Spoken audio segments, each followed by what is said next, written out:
एक दफा का जिक्र है, एक सादा सा आदमी अर्जुन अपने दोस्तों के साथ जंगल के करीब घूम रहा था।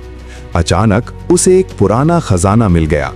उस खजाने में एक चमकता हुआ जादुई कोच रखा था। अर्जुन ने खुश होकर वो कोच पहन लिया और अपने दोस्तों के सामने शेखी बघारने लगा।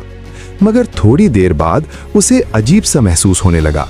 वो कोच आहिस्ता आहिस्ता उसके जिस्म के अंदर जज्ब होने लगा और चंद लम्हों में मुकम्मल गायब हो गया।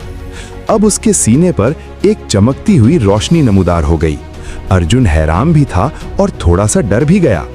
इसी वक्त एक लड़की वहां आई। उसे लगा कि अर्जुन के पास कोई खतरनाक ताकत है।